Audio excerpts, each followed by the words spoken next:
call colleagues and say what's it like to play at Maryland? I did. I had my staff call, so they just told me a little bit about what it is and said it's a loud environment.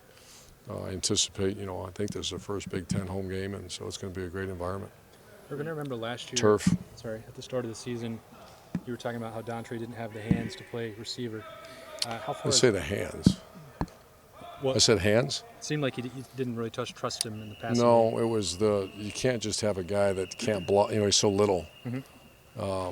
And when you're in a balanced offense, you got to be able to block and do all the things. So he's a little bit like a token player last year, but he's gained 15 pounds. He's stronger and he's much more suitable. And also, he's the kind of guy that we wanted to, where you run him a little bit.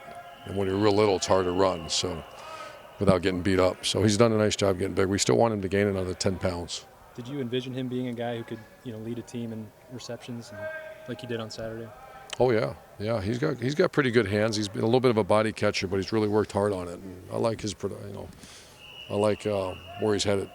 Do you expect a kind of a two-headed quarterback for them, or do you leave that to Luke and others? Oh, I talked to him. I haven't watched much film on him. I know one's a really good athlete, but there's something. I didn't watch someone said he was in a cast or something in his wrist. But we obviously when he's in there, it is changed.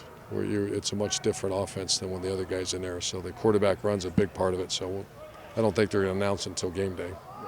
Do games just run together, Coach, or does it's start of conference play? Is there anything different about? Oh yeah, it's different. It is different, but not really. I mean, everybody's just survival mode about now you're getting guys banged up a little bit. It's week 5, week 6, whatever it is, and it is Big Ten does make everything a little different, but. To say what did you guys practice harder? And, no, but we understand the significance of this because our goal is to compete for a championship in November, and this is it. The Big Ten announced that they're going to go to multi-year scholarships. Announced they're going to go with cost of attendance. Yeah, some better insurance kind of things. Wow. You've been kind of tooting that horn for a little bit, haven't you? Oh yeah, we're and our RAD is great and President's great. So I mean, I'm sure we're right in the middle of all that conversation. I haven't been recently, but. That's the right thing to do. As a coach, is that tough when the kid's not producing and maybe you'd like to send them on their way? Well, you don't really send them on your way. Some kids make decisions if they want to play or not to go to a smaller level. But we've never sent a guy on his way. Last year you referred to Corey Linsley as like the apex of the offense.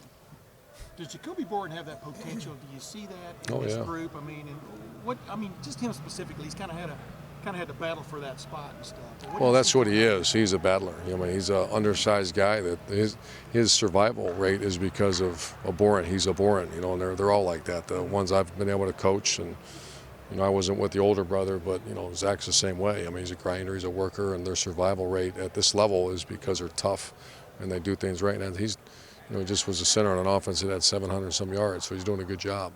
He needs to continue to battle because he's just is a little smaller in stature. Urban, with 116 points the last 2 games, is this offense sinking pretty well right now? Yeah, I mean, we have to do it against, the better defenses, taking nothing against Kent and Cincinnati, but we've got to continue to grow. And what I think is going on best is the balance right now. When you start looking up at the scoreboard and you see either 250 or 300 each, or, that's a good sign. The last 2 years have been kind of run dominated.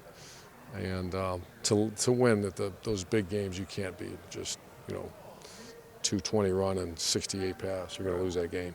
Maryland's defense did a pretty good job against a potent offense last week. Yeah, really good job. What stands out more than anything about their defense, Urban? Oh, athletically, they're really good. They do enough change up where there's completely two different looks that you have to prepare for in the secondary. But athleticism, they're the most athletic defense we'll face so far this year. Have you liked what you've seen from your pass defense this week in practice? Yeah, I really do. We had a good day today, and are we working at it? So I really like where we're headed. Thanks, guys. Thanks.